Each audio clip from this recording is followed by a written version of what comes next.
Menjadi selebritas nyatanya tak membuat jadi lebih mudah mendapat jodoh. Berikut sejumlah selebritas yang akhirnya menikah usai dijodohkan sahabatnya. 2 pekan usai kasus pembunuhan dan pemerkosaan Vina kembali mencuat, Peggy, salah satu DPO 8 tahun akhirnya ditangkap.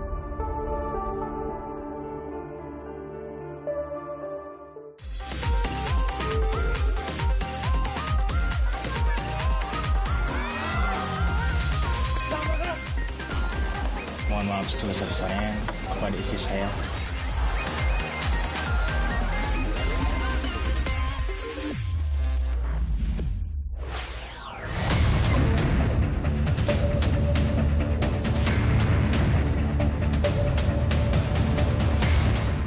Mah, Dede di rumah sakit katanya gitu, kecelakaan.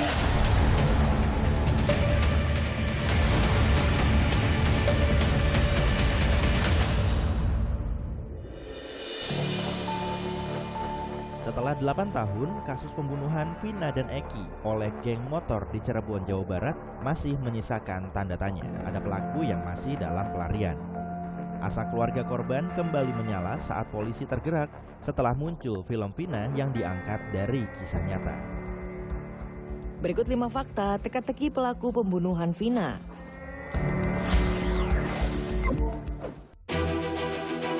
Fakta 1, dari kesaksian keluarga Vina terungkap ada ancaman. Perjuangan berat mengungkapkan dalang di balik kasus pembunuhan Vina dijalani keluarga. Minimnya fakta soal identitas pelaku yang masih buron menjadi tanda tanya besar di benak keluarga Vina. Janggalnya maksudnya kok nggak ada berita sama sekali yang apa? 3 orang ini. Yang 3 orang, sedangkan yang penjahat kelas kakap aja kadang nggak cukup lama kan? Pasti ada lah beritanya gitu. Ini mah nggak ada sama sekali. Kejanggalan berlanjut saat proses pembuatan film tentang kasus Vina. 2 orang tak dikenal mendatangi rumah keluarga Vina di Talun, Cirebon. Keduanya meminta agar kisah Vina yang diangkat ke layar lebar dihentikan. Memang waktu syuting itu ada yang datang.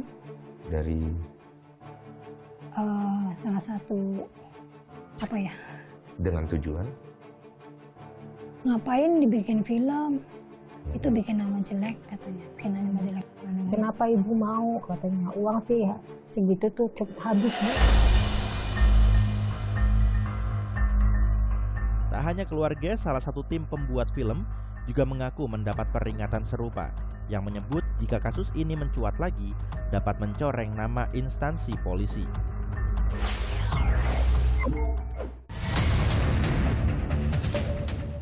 Fakta 2, ayah Eki angkat bicara ungkap penyelidikan. Ayah kandung Muhammad Rizky Rudiana alias Eki, kekasih Vina yang ikut menjadi korban, menyebut selama 8 tahun dirinya tidak tinggal diam, berupaya untuk menangkap 3 pelaku yang masih buron. Saya tidak diam, saya terus berupaya dan bekerja sama dengan reskrim. Terbukti beberapa kita kami amankan dan sisanya sedang kami perjuangkan untuk dilakukan pengungkapan.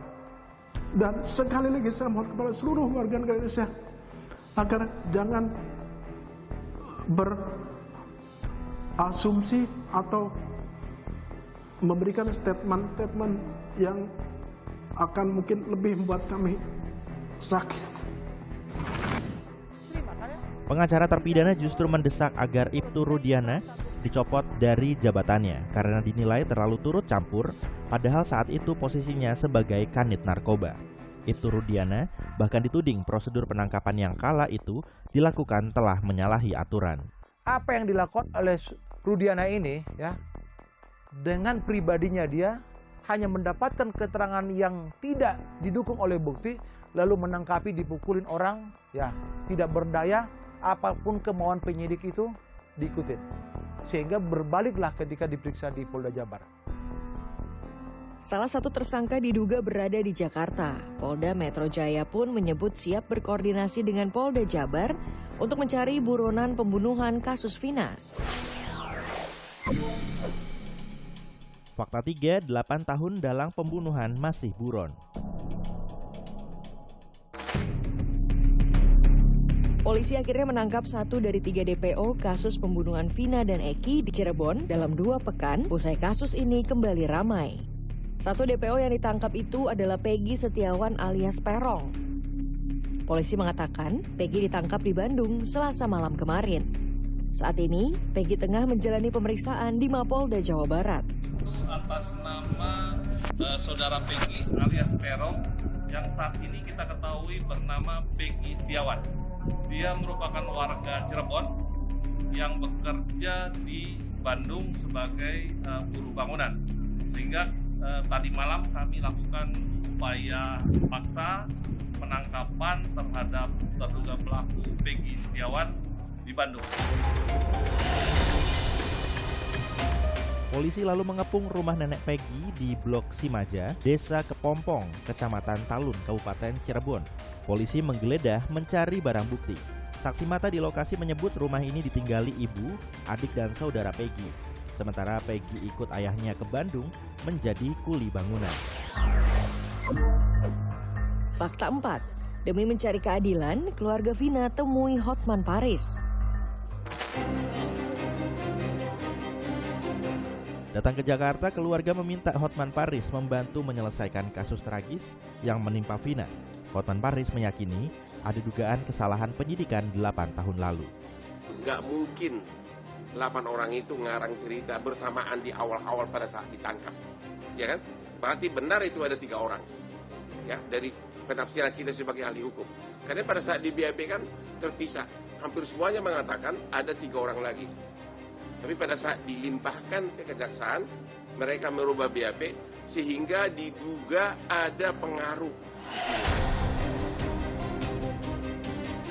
Hotman Paris menyebut kecewa dengan pengumuman DPO dari polisi yang tidak jelas. Hotman Paris berjanji mendampingi keluarga dan mengusut tuntas kasus ini. Fakta 5, nama anak mantan Bupati Cirebon terseret.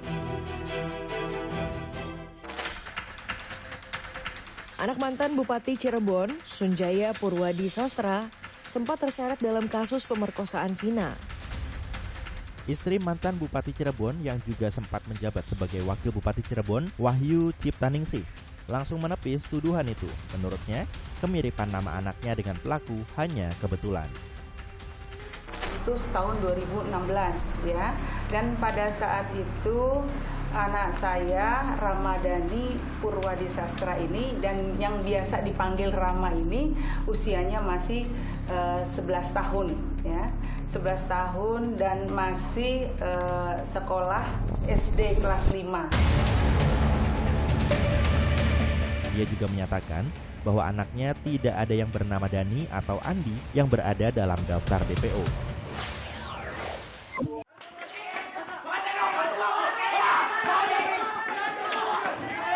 Tawuran antar 2 kelompok remaja pecah di permukiman padat penduduk di Sawah Besar, Jakarta Pusat. Para remaja ini saling serang dengan menggunakan senjata tajam berukuran besar. Warga berupaya membubarkan aksi 2 kelompok remaja ini dengan menyiram air, namun tetap tidak membubarkan mereka. Akibat aksi tawuran ini, 1 remaja terluka di tangan dan kepala.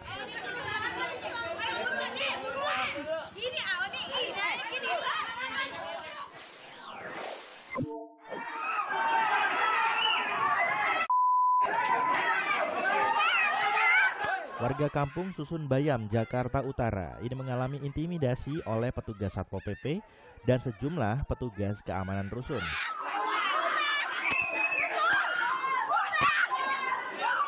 Mereka diusir secara paksa karena kampung Susun Bayam akan dikosongkan dengan alasan bangunan akan digunakan untuk kegiatan penunjang Jakarta International Stadium.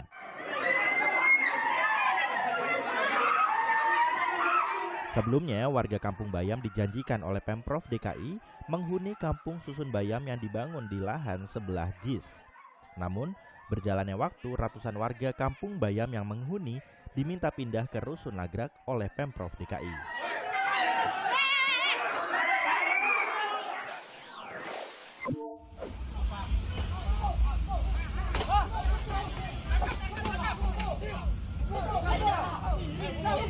Sejumlah pedagang kaki lima di kota Jambi ini melakukan perlawanan saat akan ditertibkan oleh petugas Satpol PP.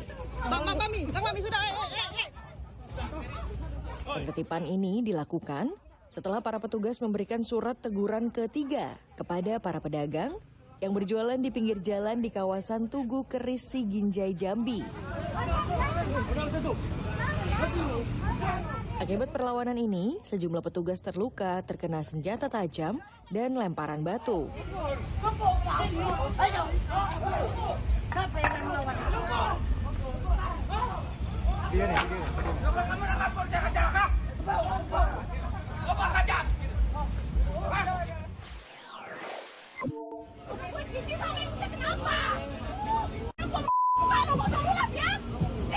Penumpang KRL jurusan Jatinegara Buaran ini tak berhenti marah usai terkena ingus seorang balita yang digendong ibunya.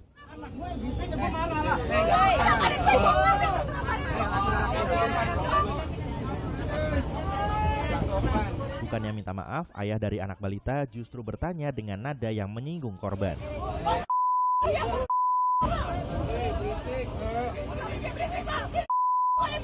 Penumpang di sekitar korban yang tengah hamil mencoba untuk menenangkannya, namun penumpang lainnya justru meneriaki korban.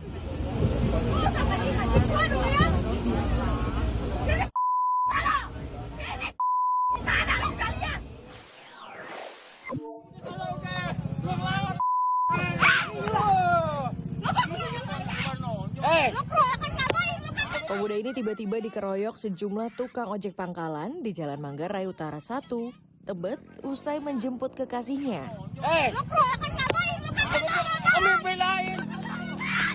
Keributan ini terjadi hanya karena para pelaku tidak terima tatapan mata korban. Sempat terjadi adu mulut hingga keributan pun terjadi.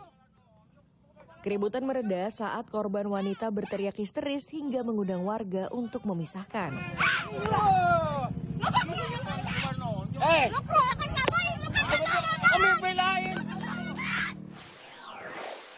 Enggak, Anda jangan ngelipet dulu. Saya mau ketemu panitianya. Apa sih ini? Ex-Hakim Konstitusi yang sekarang menjabat Ketua Majelis Kehormatan Mahkamah Konstitusi I Dewa Gede Palguna marah kepada petugas Satpol PP usai dilarang masuk acara People's Water Forum.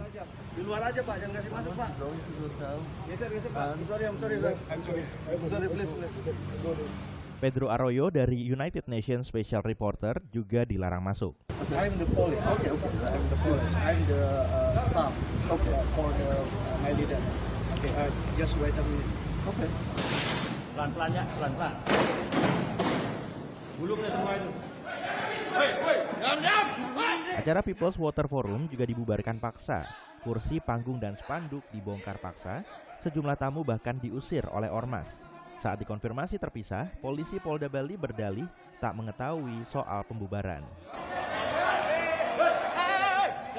Acara People's Water Forum merupakan acara yang digelar bersamaan dengan acara konferensi tingkat tinggi World Water Forum yang dihadiri oleh beberapa kepala negara. Buka maskernya, tandanya apa?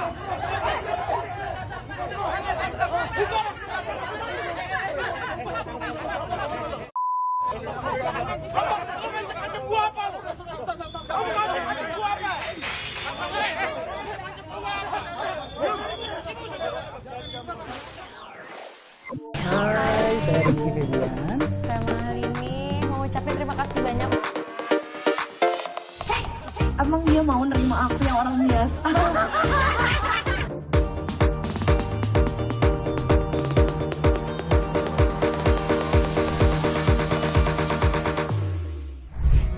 Hai, saya Rizky Febian. Saya Mahalini. Serangkaian acara pernikahan Rizky Febian dan Mahalini cukup menyedot perhatian publik, termasuk siapa sosok di balik kedua insan ini hingga bisa bersatu di pelaminan. Usut punya usut, muncullah nama Ziva Magnolia, pelantun lagu Cukup Inilah yang mengaku menjodohkan Rizky Febian dan Mahalini. Berawal dari keisengan Ziva pada akhir tahun 2021 yang memberikan salam kosong dari Mahalini kepada Rizky Febian. Ziva Magnolia dan Rizky Febian memang teman dekat. Bahkan keduanya pernah bersama-sama menggarap lagu. Demikian juga antara Ziva dan Mahalini yang merupakan penyanyi jebolan dari ajang pencarian bakat. Perjodohan dari sahabat hingga berlabuh di pelaminan bukan hanya dirasakan Iki dan Lini. Ada yang dikenalkan teman secara tak langsung, ada juga yang justru memaksa teman untuk mencarikan jodoh. Berikut para selebritis yang akhirnya menikah usai dimak-comblangin sahabat mereka.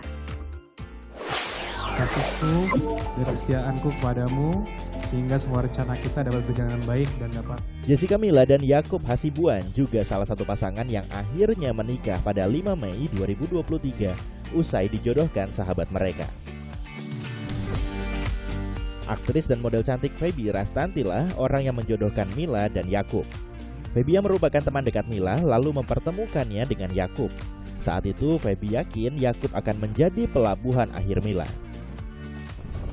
Emang dia mau nerima aku yang orang biasa? Kayak di sinetron ya? Benar-benar. Ngomongnya ya ampun, gitu ya? Aku emang apaan, Feb? Aku bukan siapa-siapa. Gue kayak, wah, padahal Mila sudah menyadari. Wah bro, kayak Yakub yang harusnya beruntung dan berterima kasih. Usai kisah cinta dengan Misha Chandrawinata Kandas, Mila sempat sendiri cukup lama. Mila lalu berdoa meminta kriteria jodohnya, seperti good looking, pintar mengatur keuangan, hingga peduli kesehatan. Tiba pas udah beberapa hari lah, beberapa hari atau beberapa minggu setelah berdoa itu, tiba-tiba si temanku telepon, Kak, aku punya calon jodoh buat kamu. Hah? Itu ben banget, biasanya kayak, Kak, aku mau kenalin kamu nih sama ini, Kak, aku punya calon jodoh buat calon jodoh bener-bener yang kayaknya aku sampai deg-degan banget kan, menurut aku bisa banget lagi gitu. Iya. Karena ini teman aku deket banget si Feby tuh deket banget sama aku, jadi dia tuh tahu aku banget, ketemu, kenalan, ngobrol-ngobrol. Di pertama kali ngobrol tuh kayaknya masih biasa aja, tapi lama-lama semakin lama ngobrol, semakin sering ketemu, mulai sadar kalau ternyata kok yang ada di doaku kok ada ya. 20 Maret, Mila baru saja melahirkan seorang putri setelah menikah selama 1 tahun.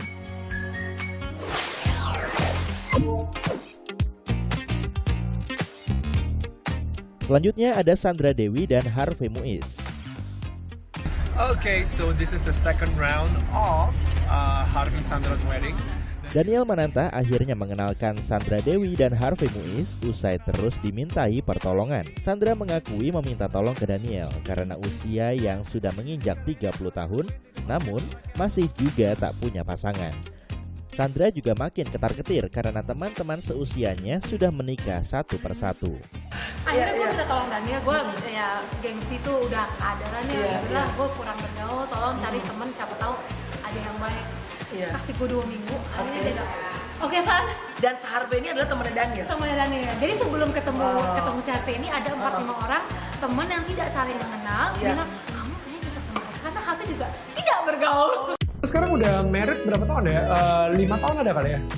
Namun saat Sandra berterima kasih kepada Daniel karena mengenalkannya pada Harvey hingga berakhir menikah, Daniel justru merasa pujian Sandra terlalu berlebihan. Daniel beranggapan keputusannya mengenalkan Sandra dengan Harvey adalah bagian dari campur tangan Tuhan. Ini jujur, gue mungkin baru pertama kali ngomong ini ke lu juga gitu. Gue ngerasa gue nggak layak sebenarnya, nggak deserve gitu ya untuk lu kayak bangga-banggakan ke orang kalau Daniel itu yang menemukan gue sama Harvey. Karena gue ngerasa gue nggak ngelakuin apa-apa, San. Gue ngerasa udah kalian berdua ini emang udah cocok, udah pas. Sandra lagi nyari, Harvey lagi nyari. Gue aja kayaknya itu udah rencana Tuhan aja buat lo gitu. Dan gue kebetulan adalah alat yang dipakai aja, yang kebetulan saat itu cuma mempertemukan Sandra, Harvey, Sandra gitu kan, salaman di depan kita gitu. Sandra Dewi dan Harvey Muiz akhirnya menikah pada 8 November 2016. Mereka dikaruniai 2 orang putra.